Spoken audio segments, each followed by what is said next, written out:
या आंदोलनादरम्यान भाजप पदाधिकाऱ्यांनी पोलीस आणि सुरक्षा रक्षकांना धमकी दिल्याने नव्या वादाला तोंड फुटलं। भाजप सरचिटणीस सारंग कामतेकर यांनी पालिका सुरक्षा रक्षक आणि पोलिसांना घरी पाठवण्याची धमकी दिली। एवढ्यावरच न थांबता राष्ट्रवादीच्या सदस्यांसंदर्भात आक्षेपार्ह वक्तव्य केलं। त्यावर जोरदार टीका करताना भाजपच्या सारंग कामतेकर यांच्यावर गुन्हा दाखल करण्याची मागणी राष्ट्रवादी काँग्रेसने केली, तर पोलीस आणि सुरक्षा रक्षकांनी जाणीवपूर्वक आंदोलन दडपण्याचा प्रयत्न केल्याचा आरोप भाजपने केला। यांचा दमदाटी करायचं ठीक आहे, आंदोलन करा तुम्ही, आंदोलनाबद्दल आमचं काय बोलणं नाहीये आणि चुकीचं काम आम्ही होऊन देणार पण नाही आणि करणार पण नाही। आणि हे दमदाटी, सिक्युरिटी गार्डला दमदाटी, पोलिसला दमदाटी हे चुकीचं आहे, आम्ही त्याचा निषेध करतोय। आमच्या पक्ष कार्यालयात बसलं असताना पोलिसांनी तिथे आम्हाला दमदाटी करायचा सुरुवातीला प्रयत्न केला।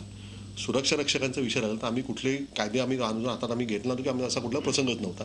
लोकशाही मार्गाने आम्ही आंदोलन करत होतो, परंतु त्यांचे जे काय पाठीराखे आहेत, जे राष्ट्रवादी काँग्रेसचे जे त्यांचे नेते आहेत, त्यांच्याकडून हे आंदोलन दाबण्याचा प्रयत्न होतो आणि दाबण्याच्या प्रयत्नामध्ये ते एखाद्या गुन्हेगारासारखं वागणूक पोलीस असेल किंवा इथले सिक्युरिटी करायचा प्रयत्न करते। आम्ही साधं उदाहरण सांगितलं। झी 24 तास रहा एक पाऊल पुढे।